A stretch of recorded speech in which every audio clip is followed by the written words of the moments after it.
Donc je disais, il s'agit d'enraciner donc le noyau réductible de l'islam dans un terreau culturel homogène et fort, qui est donc la culture française, qui sera le système culturel et de représentation du monde homogène pour l'ensemble des jeunes. Donc finalement, tous les jeunes issus des différentes ethnies, en ayant un espace culturel commun et des référents culturels communs, donc en l'occurrence les référents français, seront à même à la fois de produire une théologie enracinée, c'est ça que ça signifie une théologie enracinée, c'est-à-dire qu'elle est produite par les gens qui vivent cette pratique, qui ne sont pas, et qui sont socialisés dans un terreau culturel qui est le même. Et donc ce terreau culturel, ces références, c'est effectivement ce qui fait la France, et non pas la France d'aujourd'hui, ou la France telle qu'elle a évolué, mais il s'agit des fondamentaux, donc d'abord bien sûr la langue. On ne peut pas s'identifier à un pays sans passer par la maîtrise de la langue et ses références littéraires essentielles. Donc il s'agit non pas d'orienter les enfants issus de l'immigration vers des styles littéraires pauvres et réduits, comme on le fait aujourd'hui avec les musiques actuelles, mais il s'agit de les relier à toute la tradition littéraire française qui va les imprégner durant leur enfance, dans lesquels ils vont se socialiser, donc les textes qui vont bercer leur enfance, dans lesquels ils vont se construire leur imaginaire, et c'est comme ça qu'on devient français, à travers donc ces références, d'abord littéraires, une certaine histoire qu'il faut comprendre, bien entendu ils n'auront pas la mémoire comme les Français qui étaient là avant, la mémoire des ancêtres, les références historiques, enfin ils n'ont pas la même histoire, puisqu'ils viennent se greffer, mais ils peuvent partager à la fois cet héritage on va dire littéraire. Ils vont partager aussi, et c'est essentiel, un certain désir de vivre ensemble. Et ça c'est déterminant, c'est-à-dire que je suis ici, mais je ne suis pas ici pour rappeler ma différence constamment, pour en faire un élément de subversion, mais je partage un héritage culturel commun qui me rend ton semblable, et je peux donc me projeter avec toi dans l'avenir, avec bien sûr un certain nombre de spécificités, notamment ma foi. Donc si cet islam on l'enracine dans ce terreau culturel fort, avec notamment, parce qu'on ne peut pas le faire partout, en zone urbaine c'est plus difficile qu'en zone rurale, ce désir donc, l'héritage littéraire, le désir de vivre ensemble, et aussi une certaine représentation, parce que je donne souvent l'exemple de l'informatique. Il faut qu'on soit tous sous Windows. Après, chacun, bien sûr, peut dessiner l'écran de son ordinateur avec un papier peint différent, mais le système de représentation, le système de fonctionnement est le même. C'est pour ça que d'ailleurs tous les théologiens et les intellectuels musulmans qui essayent de travailler sur la présence de l'islam en Europe, etc., produisent des choses intéressantes. Mais on voit qu'ils ne sont pas sous ce fameux Windows. On a notamment un grand philosophe tunisien qui écrit des choses très intéressantes. Il vient de sortir un récent ouvrage l'année dernière. Et il parle justement de dialogue, il parle de capacité de coexistence, etc. Donc il est déjà, il s'intègre déjà dans un extérieur qui n'est pas encore abouti. Alors qu'il s'agit là de partager dès le plus jeune âge un même espace pour pouvoir produire ensuite du sens et de la civilisation.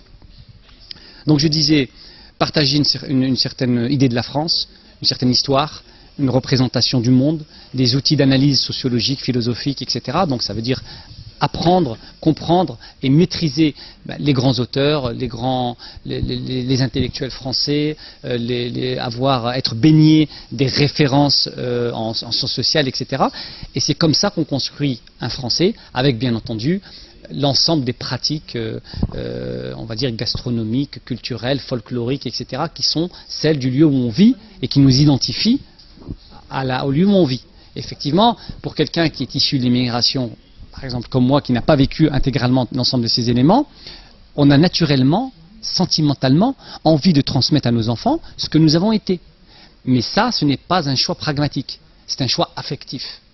Et en sachant pertinemment que ce qu'on va transmettre va s'appauvrir.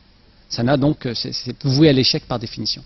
Donc voilà ce que j'aurais pu dire pour l'histoire, l'idée d'enraciner l'islam. Mais avant d'enraciner l'islam, il faut pouvoir effectivement savoir si le terreau est de bonne qualité. Malheureusement, le terreau culturel français et la société française aujourd'hui n'est pas, on va dire, l'humus le plus riche pour pouvoir accueillir cette graine de l'islam.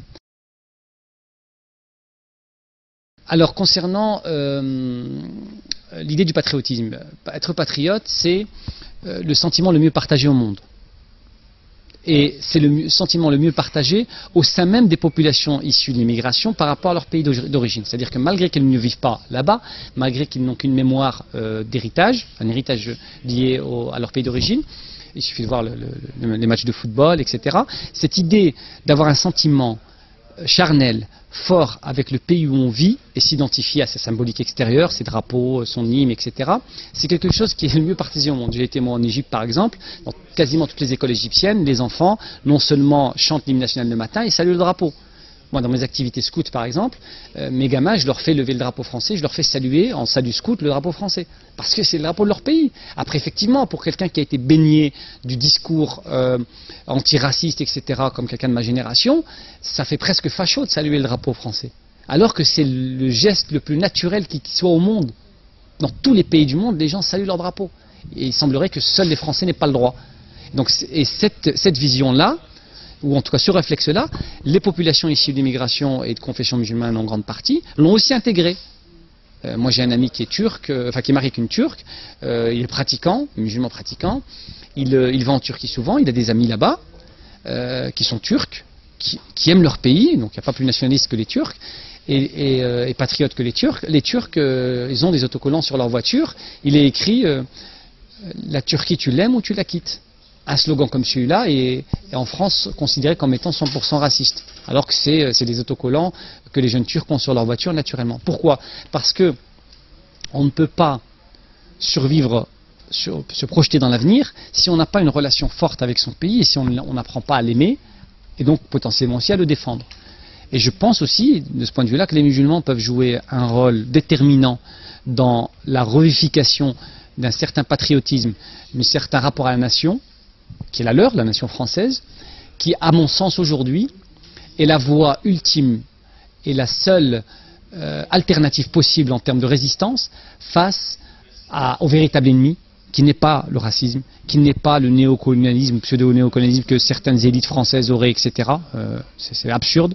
Le véritable ennemi principal, il s'appelle le mondialisme, c'est-à-dire l'idéologie qui accompagne la mondialisation, qui est un phénomène naturel, économique, historique, d'accélération des échanges. Ce mondialisme est une idéologie très simple, qui consiste à voir le monde comme un immense marché, et comme toute logique marketing, plus on standardise les consommateurs, ou le comportement des consommateurs, mieux on vendra. Donc il s'agit finalement de McDonaldiser le monde, et aujourd'hui la seule façon de résister, c'est de sauvegarder les patrimoines culturels locaux, d'une part, et de résister à ce modèle unificateur. Et je pense que les musulmans ont un rôle déterminant, puisque aujourd'hui, ce mondialisme il s'exprime à travers deux axes, à travers une double démarche. Il y a d'abord un système d'oppression militarisé, donc c'est les bots, c'est le bruit des bots, et un modèle économique uniformisant, c'est McDonald's.